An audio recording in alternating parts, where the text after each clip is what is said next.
আপনি যে কষ্ট করেন, আমি মনে করি আমি যদি ঘুমায় থাকি আর নবীজি বাড়ির সামনে এসে যদি খাদিজা খাদিজা বলে ডাকাডাকি করেন, আমার উঠতে যদি দেরি হয়ে যায় আল্লাহর নবীর সঙ্গে বেয়াদবি হয়ে যাবে। এইটা মনে করে বিছানায় না ঘুমায়া যতক্ষণ আপনি বাড়ি না ফেরেন, এই দরজাটার সাথে আমি পিঠ লাগাইয়া দাঁড়াইয়া দাঁড়াইয়া ঘুমাই। হযরত আয়েশা বলেছেন, আমাদের বাড়িতে তেমন রান্না বান্না হতো না, মাসের পর মাস চুলায় আগুন জ্বলতো না, গোশত খুব কমই আমাদের কিসমতে হতো। মাঝে মধ্যে যদি কোনো ছাগল বা বকরি অথবা দুম্বা যদি হাদিয়া আসতো, সেটাকে জবাহ করে গোশত ভাগ করে হুজুর সবাইকে দিতেন। আবার কিছু গোশত পোটলা বেঁধে নিয়া নবীজি মদিনার রাস্তায় রাস্তায় ঘুরে বেড়াতেন। খাদিজার কোন আত্মীয় বা বান্ধবী যদি খুঁজে পাওয়া যায়, চরিত্র কাকে বলে? চরিত্র কাকে বলে? সর্বপ্রথম রাসূলুল্লাহর উপর ঈমান আনলেন তার স্ত্রী। সুবহানাল্লাহ। সর্বপ্রথম স্ত্রীর পর ঈমান আনলেন খাদেম। আপনি কেমন মানুষ আপনার বউ জানে ভালো, আর জানে আপনার ড্রাইভার। বছরের পর বছর যে ড্রাইভার আপনার সাথে যা থাকে, বাড়িতে যে কাজের লোক থাকে, ওই জানে আপনার চরিত্র কেমন। ঠিক কিনা বলেন? হযরতে যায়েদ রাসূলুল্লাহর খাদেম। সুবহানাল্লাহ। রাসূলুল্লাহ বললেন, ঈমান আনো, আমি নবী, আমার উপর ঈমান আনো। হযরত যায়েদ একটু দেরি করে নাই, সাথে সাথে মুসলমান হয়ে গেছেন। আর বলেছেন, মুহাম্মদ অবশ্যই আপনি আল্লাহর নবী, আপনার সাথে থেকে আপনার যে ব্যবহার পাইছি, নবী ছাড়া সাধারণ মানুষের এইরকম ব্যবহার হইতে পারে না। এবার দেখেন আল্লাহ কি বলেন। আল্লাহ রাব্বুল আলামিন নবীজির সার্টিফিকেট দুনিয়ার কে দিল না দিল কিছুই আসে যায় না।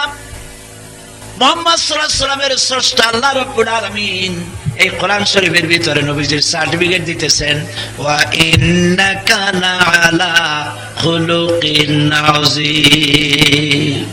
নবী হে, উন্নত মহৎ চরিত্রের উপরে আপনি প্রতিষ্ঠিত। সুবহানাল্লাহ। আযীম, আরবিতে আযীম কারে বলে? চওড়া, অনেক চওড়া, প্রশস্ত। এটাকে আরবিতে বলে আরিদ। অনেক গভীর, এটাকে আরবিতে বলে আমিক। কিন্তু এত চওড়া যা মাপার কোনো ফিতা নাই, এত গভীর যা মাপার কোনো যন্ত্র নাই, এটাকে আরবিতে বলা হয় আযীম। ও নবী, আপনার চরিত্র মাপার যন্ত্র আকাশের নিচে জমিনের উপরে নাই। সুবহানাল্লাহ বলো, বুক ভরে বলো সুবহানাল্লাহ। ফাইনা তাযহাবুন, কোথায় যাও? কি এর নেতা, কিসের ছবি? রাসূলুল্লাহর দিকে যাও। যদি জীবন বাঁচাইতে চাও, শান্তি যদি পেতে চাও, মুহাম্মদ সাল্লাল্লাহু আলাইহি ওয়াসাল্লাম ছাড়া পথ নাই। সুবহানাল্লাহ। আল্লাহ পাক যার প্রশংসা করছেন, সুবহানাল্লাহ। এই রাসূল পৃথিবীতে পাঠানো হলো, জমিন আল্লাহর। এ জমিন কার? চিল্লায় বলতে হবে, জমিন কার? এই লক্ষ লক্ষ মানুষ আল্লাহর নাম নিলে সেই আওয়াজ কি এরকম হওয়া উচিত? এরকম হওয়া উচিত। কারণ কি জানেন? আপনি জয় বাংলা, জয় বঙ্গবন্ধু যত জোরে কন, আওয়াজ তত নিচের দিকে যাবে। পৃথিবীর একমাত্র স্লোগান আল্লাহু আকবার বলবেন যত জোরে, আওয়াজ হবে তার 100 গুণ। কারণ আপনি যখন আল্লাহু আকবার বলেন, তখন আকাশ, বাতাস, ইথার, অক্সিজেন, জেন, ফেরেশতা সবাই আপনার সাথে ধরে এই স্লোগান। চিল্লায় বলেন আল্লাহু আকবার।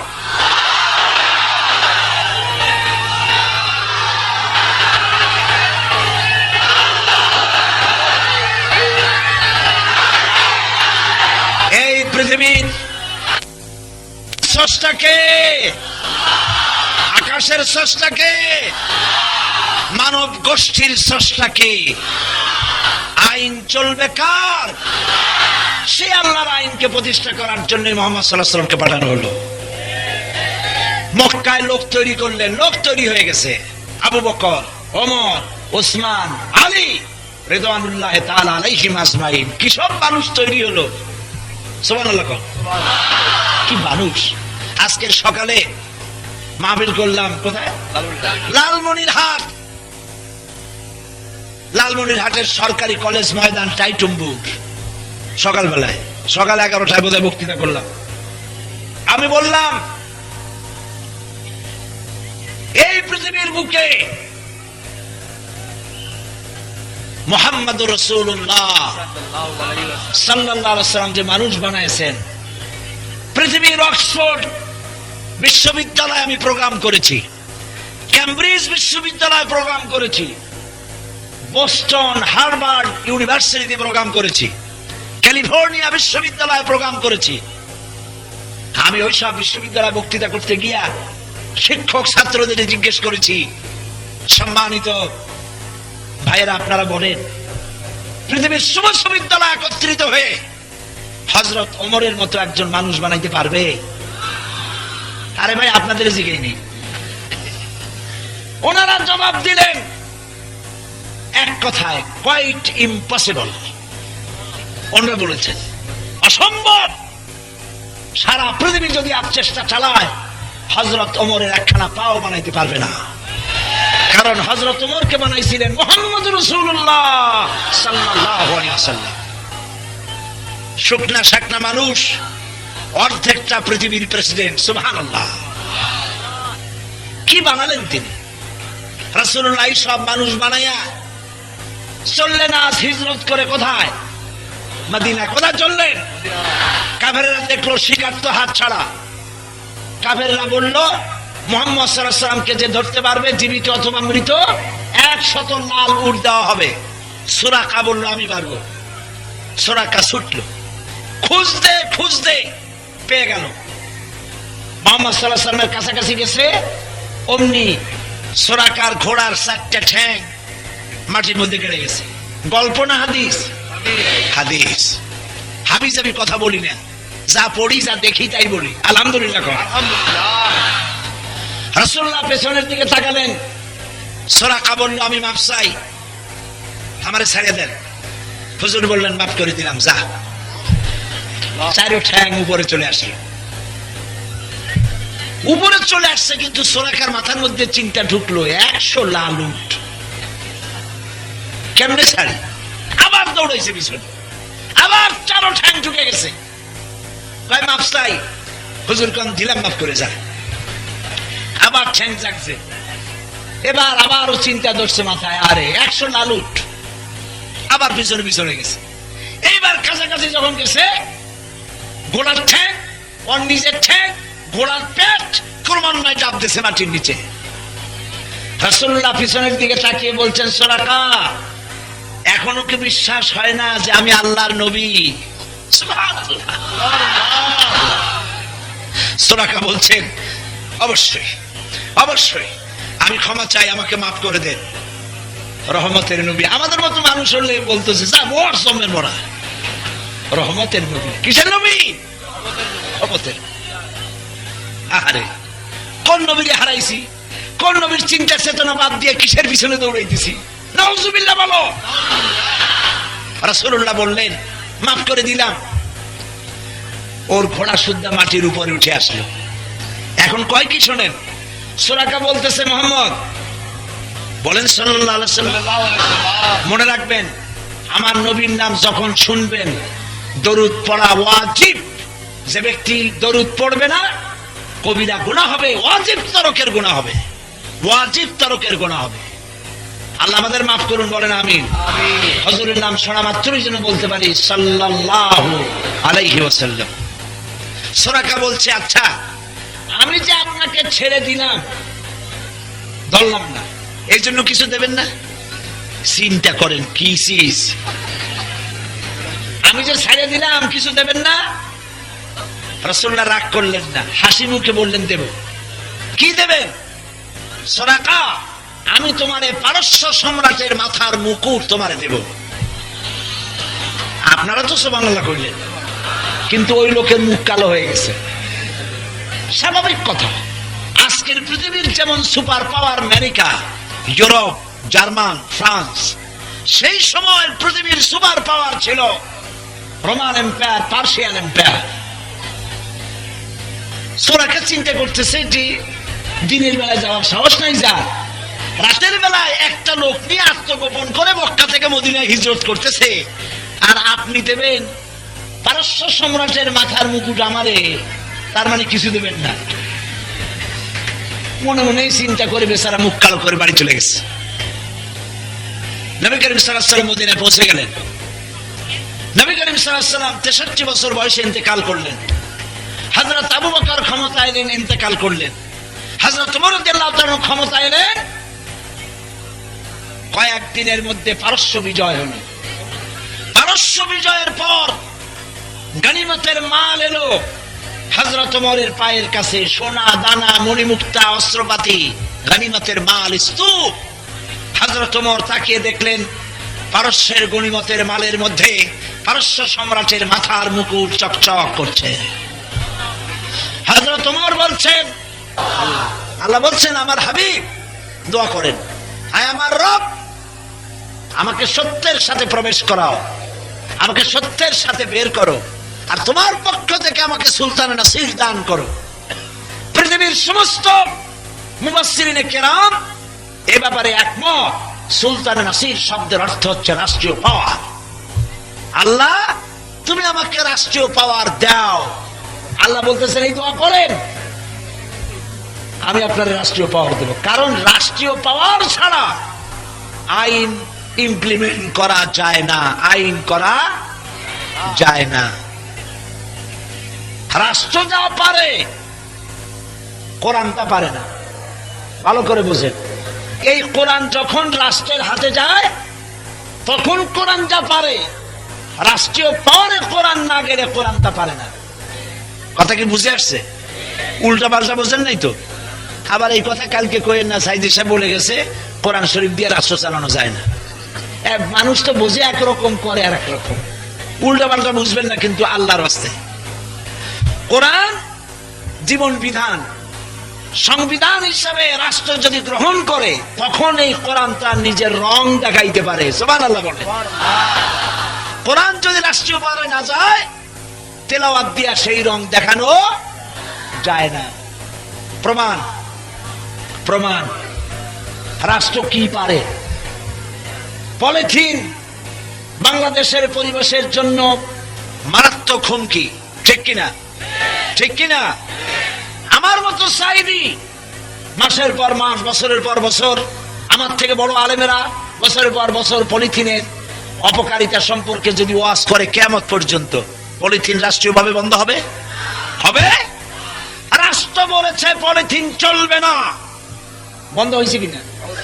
বন্ধ হয়েছে কিনা? এর নাম হলো রাষ্ট্রীয় পাওয়ার। রাসূলুল্লাহ মক্কায় ছিলেন নবুয়ত পাওয়ার পর কয় বছর?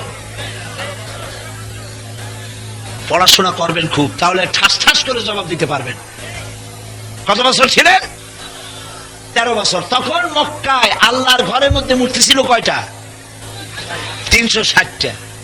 রাসূলুল্লাহ তার 13 বছরের নবুয়তের জীবনে আল্লাহর ঘরের মধ্যে থেকে একটা মূর্তিও সরাইতে পারছে? 1 ইঞ্চিও সরাইতে পেরেছেন? পারেন নাই। আজ আল্লাহ শিখাচ্ছেন, বলো আল্লাহ তুমি আমাকে রাষ্ট্রীয় পাওয়ার দাও। রাষ্ট্রীয় পাওয়ার দেওয়া হলো। রাসূলুল্লাহ এবার প্রেসিডেন্ট হয়ে গেছেন। কি হয়ে গেছেন বলেন সবাই? রাষ্ট্রপতি, প্রেসিডেন্ট হয়ে গিয়েছেন। আমার দেশে একটি রাজনৈতিক দল আছে যারা ধর্ম আর রাজনীতিকে আলাদা করে, আছে না? আছে কিনা? নাম নেওয়ার দরকার আছে? নাম নিলাম না।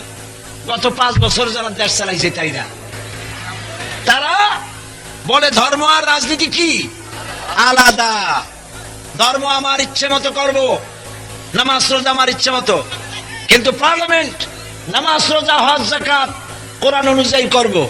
কিন্তু আমার পার্লামেন্ট, আমার নির্বাচন, আমার ইলেকশন, আমার কোর্ট কাছারি, আমার শিক্ষাঙ্গন সব চলবে আমার ইচ্ছে মতো। এর নাম হলো ধর্মনিরপেক্ষ মতবাদ। এর নাম কি? ধর্মনিরপেক্ষ মতবাদ। আর ধর্মনিরপেক্ষ মতবাদের স্রষ্টা হচ্ছে শয়তান। ধর্মনিরপেক্ষ মতবাদ কে বানাইছে? চিল্লায় বলেন। শয়তানে বানাইছে। কোরআনে ধর্মনিরপেক্ষদের বাদের সমর্থন নাই। আল্লাহর একজন নবীও ধর্মনিরপেক্ষ মতবাদকে সমর্থন করেন নাই, একজন সাহাবীও করেন নাই। নিরপেক্ষ মতবাদ শয়তানের তৈরি করা, তাই তারা ধর্ম আর রাজনীতিকে আলাদা করেছে। আর আল্লাহ চান ইসলাম দিয়া রাজনীতি কন্ট্রোল হোক, তাহলে পৃথিবী শান্তি পাবে। সুবহানাল্লাহ। আল্লাহর নবী মদিনায় রাষ্ট্র ক্ষমতাতে পাওয়ার পর আজ তিনি চলেছেন মক্কা দখল করার জন্য। সঙ্গে একজন দুইজন নয়, 10,000 সাহাবী, 10,000 সাহাবী নিয়ে রাসূলুল্লাহ মক্কা দখল করতে চলেছেন। মক্কার অদূরে তাঁবু স্থাপন করলেন।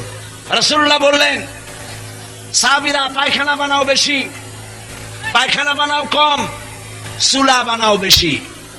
যুদ্ধ হলো একটি কৌশল, যুদ্ধ হলো কৌশল, প্রতিপক্ষকে চোখ ধাঁধায় দেওয়া।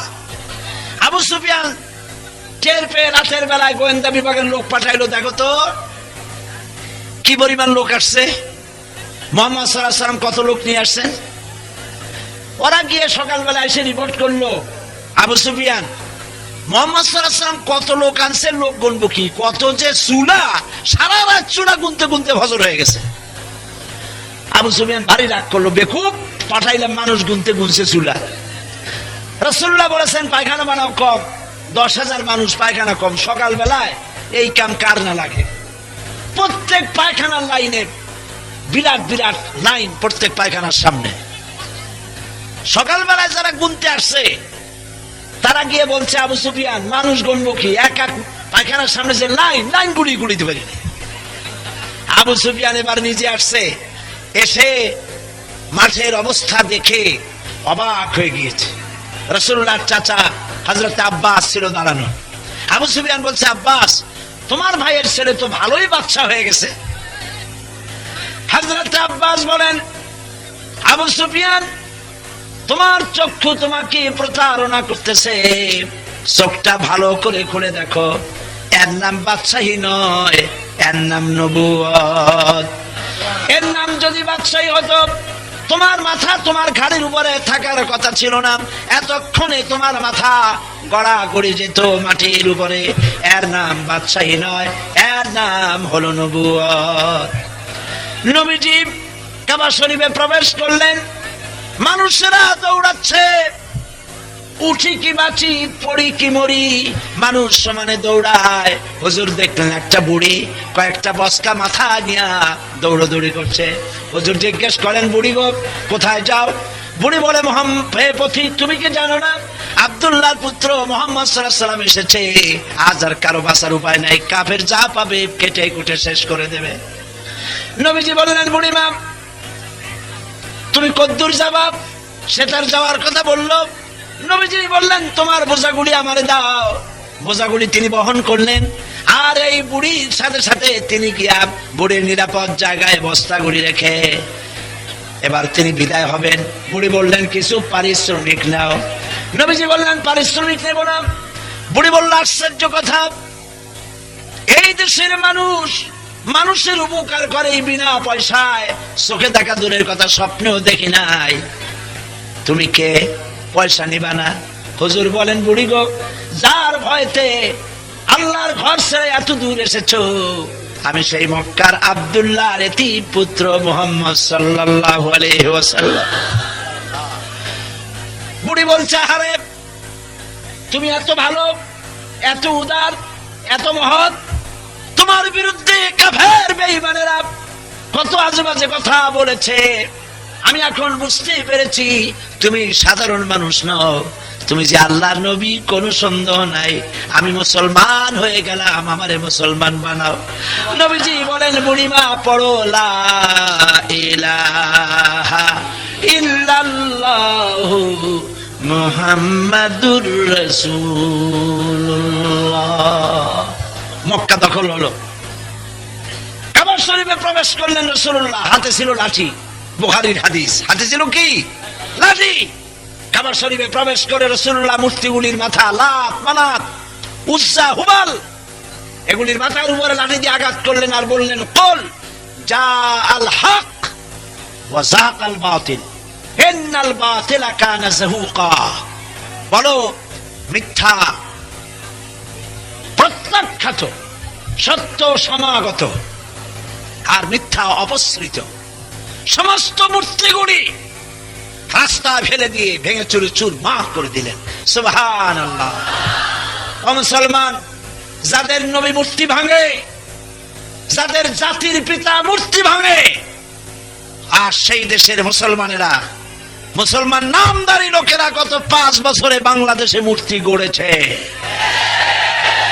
বাপের নামে অসংখ্য মূর্তি তৈরি করে করে রাস্তার মোড়ে মোড়ে মূর্তি বানায় রেখেছে। ঢাকা মসজিদের শহর, এই মসজিদের শহরকে মূর্তির নগরীতে পরিণত করেছিল তারা, ঠিক কিনা? এরা আজ বলে আমরা হারি নাই, আমাদেরকে হারানো হয়েছে। বলে নাই? বলছে কিনা? কে হারিয়েছে? কয় সেনাবাহিনীর লোক আমাদের হারাইছে, পুলিশ হারাইছে, আমাদেরকে তত্ত্বাবধায়ক সরকার হারাইছে, নির্বাচন কমিশন হারাইছে। এরপরে প্রেসিডেন্ট শাহাবুদ্দিন এই সন্ত্রাসের উপরে তাল পাখা দিয়ে বাতাস করছে। বলছে না? বলছে না বাতাস করছে? বলেছে। প্রিয় ভাই সব, ওই দলের লোকেরা যারা আছেন, আয়নায় চেহারা দেখুন। আপনারা আল্লাহর কসম, আপনারা আমাদের শত্রু নন। শেখ হাসিনা থেকে শুরু করে আওয়ামী লীগের তৃণমূল পর্যন্ত কোন নেতা, কোন কর্মী আমাদের শত্রু নন। আমরা আপনাদের কল্যাণ চাই। আপনারা ভুল পথে যাচ্ছেন, সেই পথটা স্মরণ করিয়ে দিতে চাই। ভুল করেছেন কোথায়? বড় ভুল করেছেন। বিগত 5 বছরে এই দেশের নাস্তিক, মুরতাদ, বেঈমান এদেরকে মাথায় নিয়ে নাচাইছেন, আল আলেমদেরকে নির্যাতন করেছেন। আমি কি মিথ্যা বলেছি না সত্য? 5 বছরে আপনারা 30,000 আলেম গ্রেফতার করে ছেড়ে দিয়েছেন। শুধুমাত্র 2001 সালের 1 জানুয়ারি, থামো, 2001 সালের 1 জানুয়ারি থেকে নিয়ে 2001 সালের জুন মাসের পদত্যাগ করার আগ পর্যন্ত আপনারা এই দেশের 13,000 আলেম, মাদ্রাসার ছাত্র, মাদ্রাসার শিক্ষক, 13,000 আলেমদেরকে জননিরাপত্তা আইনে গ্রেফতার করে জেলের মধ্যে ঢুকাইছেন। আপনারা এই যে লক্ষ লক্ষ মানুষের মাথায় টুপি, এই টুপি কি বিএনপির টুপি? এই টুপি জামাত ইসলামীর? এই টুপি কার? কে? আল্লাহর টুপি। এই টুপি কার? রাসূলুল্লাহর টুপি। এ কথা কি সত্য নয় যে আপনারা নির্বাচনের সময় রাসূলুল্লাহর এই টুপি কুত্তার মাথায় পরাইয়া পোস্টার বানাইয়া দেওয়ালে দেওয়ালে লাগাইছিলেন? এ কথা কি সত্য নয়? আপনারা ওই কবিকে শ্রেষ্ঠ কবি হিসেবে পদক দিলেন, যেই কবি বলল ফজরের আজান যখন শুনি তখন মনে হয় বেশ্যা তার খরিদ্দার ডাকতে।